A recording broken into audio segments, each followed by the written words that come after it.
Good morning बच्चों। कैसे हैं आप बच्चों? आज हम मैथ्स में चैप्टर 4 को पढ़ेंगे जिसका नाम है शेप्स। क्लास थर्ड, एक सेकंड,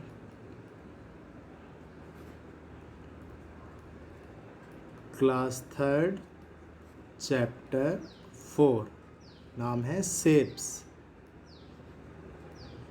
बच्चों, लाइफ में हम कहीं भी इधर उधर देखते हैं तो हमें डिफरेंट शेप्स दिखाई देती हैं। जैसे कि हम टीवी देखते हैं तो वो एक स्क्वायर या रेक्टेंगल शेप में होता है। मोबाइल देखते हैं वो भी रेक्टेंगल शेप में होता है। कंप्यूटर की स्क्रीन होती है जिसको हम मॉनिटर बोलते हैं, वो भी कुछ रेक्टेंगल शेप में होते हैं, कुछ स्क्वायर शेप में होते हैं। तो आज मैथ्स में हम इन्हीं शेप्स के बारे में पढ़ाई करेंगे। तो सबसे पहली शेप को हम आज पढ़ेंगे जो कि है स्क्वायर। स्क्वायर क्या होता है? एक ऐसी शेप जिसकी चारों जो साइड्स हैं वो बिल्कुल इक्वल होती हैं, उनकी लेंथ बिल्कुल बराबर होती है। बराबर से मतलब जितनी लंबी ये यहाँ है उतनी ही लंबी ये यहाँ है। ये चारों तरफ से एकदम इक्वल होगी। एक और शेप बनाने की कोशिश करते हैं। स्क्वायर, हाँ बन गया। तो ये भी इससे छोटा स्क्वायर है लेकिन इसकी चारों साइड्स जो हैं बिल्कुल बराबर हैं। इसी तरह स्क्वायर के बाद आता है रेक्टेंगल। रेक्टेंगल क्या होता है? दिखने में वो भी कुछ कुछ स्क्वायर की तरह होता है, जैसे कि आप देखेंगे कुछ कुछ स्क्वायर की तरह है ये, लेकिन इसकी जो दो साइड्स हैं, ये वाली और ये लेंथ में बड़ी होती हैं दूसरी साइड से। जैसे कि आपको देखने से पता लग रहा होगा, ये साइड छोटी हैं और ये वाली साइड और ये वाली साइड बड़ी हैं। ये इतनी लंबी है, ठीक है, और ये उतनी छोटी है। एक सेकेंड,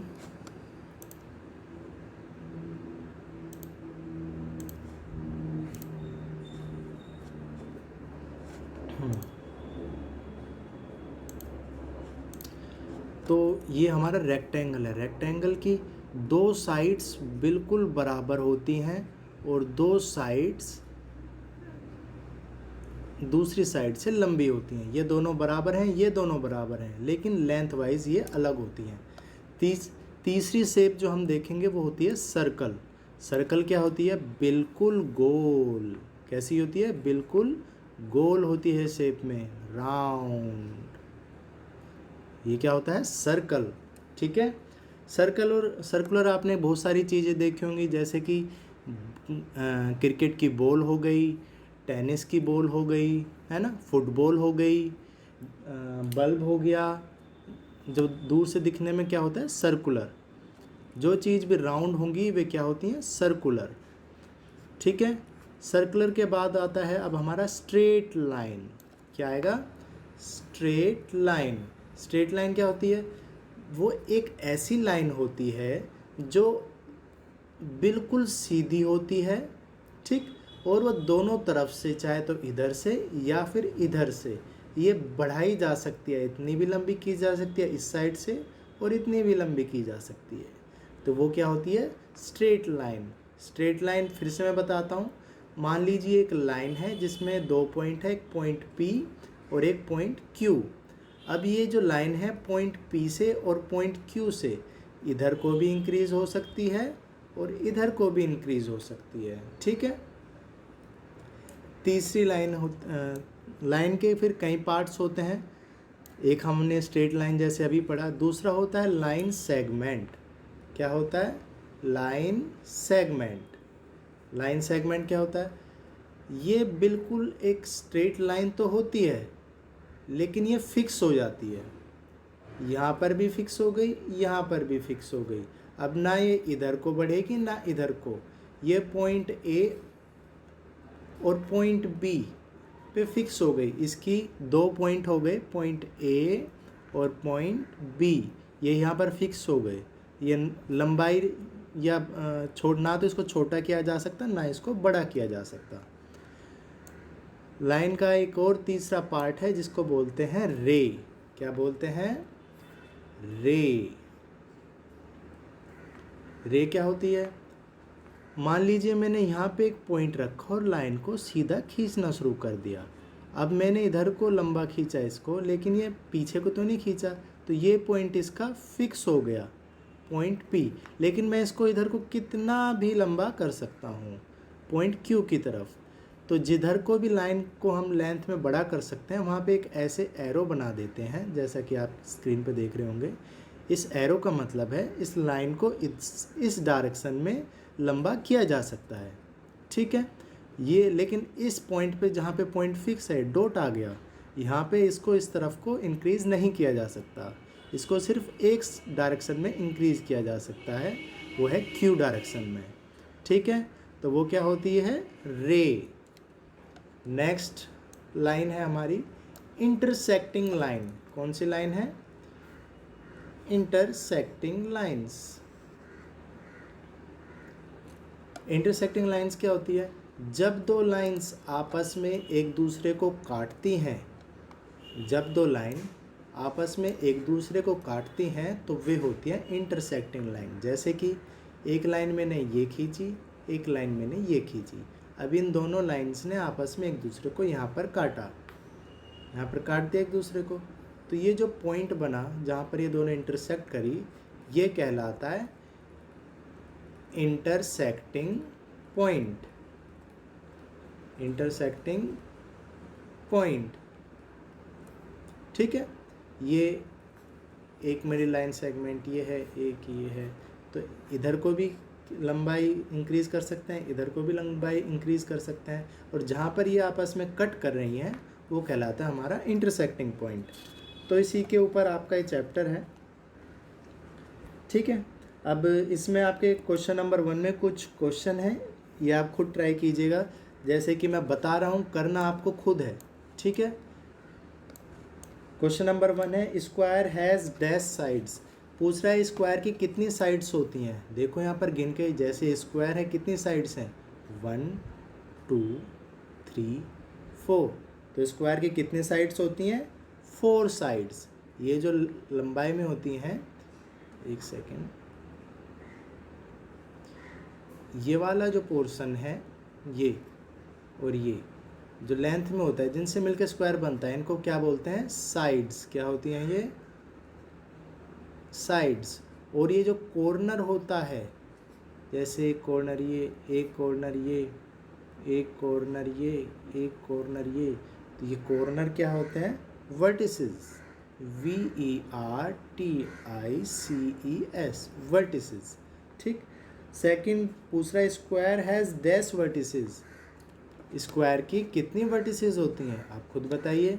ये स्क्वायर है, इसकी कितनी वर्टिसेस हैं, 1 2 3 4। कितनी वर्टिसेस हैं इसकी, 4 वर्टिसेस।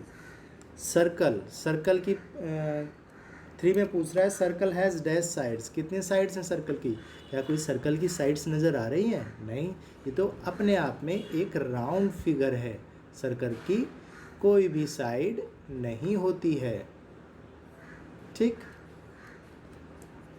नेक्स्ट है, circle has dash vertices. Circle की कितनी वर्टिसेस होती हैं, जब साइड्स नहीं है तो वर्टिसेस भी नहीं होंगी, तो सर्कल की 0 वर्टिसेस होती हैं। ई पॉइंट में पूछ रहा है, all sides of the square are dash. जो स्क्वायर है उसकी सारी साइड्स कैसी होती हैं, सारी साइड्स स्क्वायर की इक्वल होती हैं। क्या होती हैं, इक्वल। एफ में, the dash sides of rectangle are equal.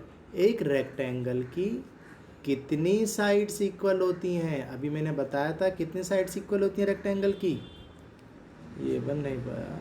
Rectangle की 2 साइड्स इक्वल होती हैं। कितनी साइड्स इक्वल होती हैं, 2 साइड्स, ठीक है। यहाँ पे इक्वल साइड्स कौन कौन सी हैं, एक ये वाली साइड इक्वल है और ये वाली साइड इक्वल है, और दूसरी इक्वल साइड कौन सी है, दूसरी ये वाली साइड इक्वल है और ये वाली साइड इक्वल है, ठीक है। लास्ट पूछ रहा है, rectangle has dash vertices. Rectangle की कितनी वर्टिसेस होती हैं, 1 2 3 एंड 4। तो रेक्टेंगल की कितनी वर्टिसेस होती हैं, 4 वर्टिसेस। ठीक, अभी इसी तरह ये आपका बाकी चैप्टर है। क्वेश्चन नंबर 1 आप जब देखेंगे, इसमें पूछ रहा है make 3 different points and name them. आपको लाइन खींचनी है और उनके 3 पॉइंट्स बनाने हैं। ठीक है। क्वेश्चन नंबर 2 में पूछ रहा है name the line shown below, name the points of intersection. जो लाइन है, नया शुरू करते हैं।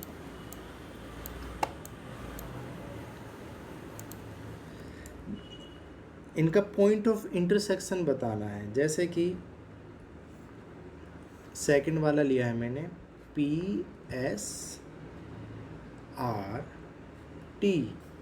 और एक Q पॉइंट है। अब पॉइंट ऑफ इंटरसेक्शन पूछ रहा है। मैंने क्या बताया था अभी, पॉइंट ऑफ इंटरसेक्शन क्या होता है?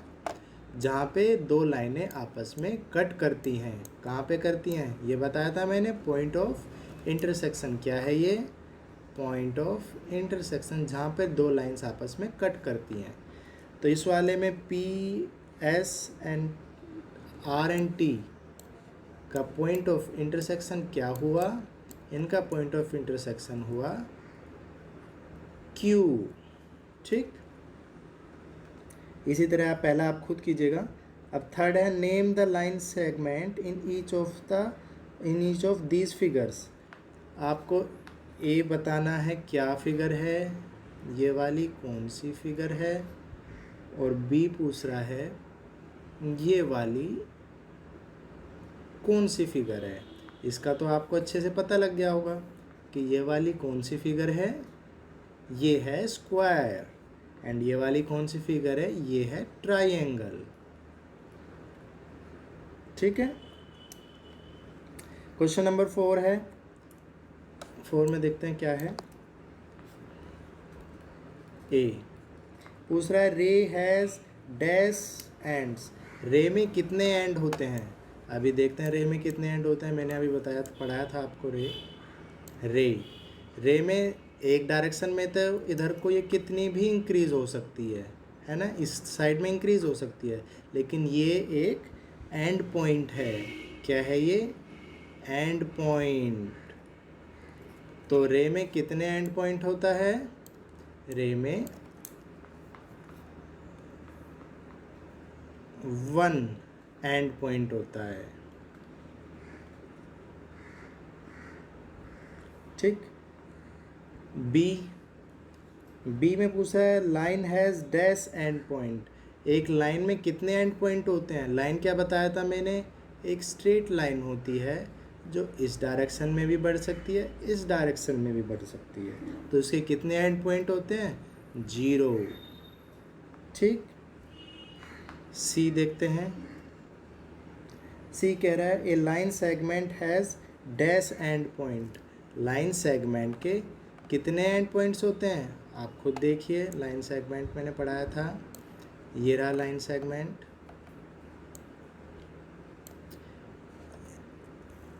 ये है लाइन सेगमेंट। ठीक। अब एक लाइन सेगमेंट के कितने एंड पॉइंट हैं यहाँ पे? एक एंड पॉइंट यहाँ पर है, एक एंड पॉइंट यहाँ पर है। एक एंड पॉइंट ये रहा, एक एंड पॉइंट ये रहा। तो कितने लाइन सेगमेंट के कितने एंड पॉइंट होते हैं? लाइन सेगमेंट के 2 एंड पॉइंट्स होते हैं। और डी देखते हैं। डी क्या है? डी है ए पॉइंट शोज ए डेफिनेट। क्या डेफिनेट क्या होता है? डेफिनेट पोजीशन, या फिर डेफिनेट पॉइंट भी बोल सकते हैं। एक पर्टिकुलर पोजीशन या पॉइंट शो करता है एक पॉइंट। ठीक है। तो ये एक्सरसाइज हमारी 4.1 थी। नेक्स्ट वीडियो में हम एक्सरसाइज 4.2 को डिस्कस करेंगे। तब तक के लिए बाय बाय बच्चों।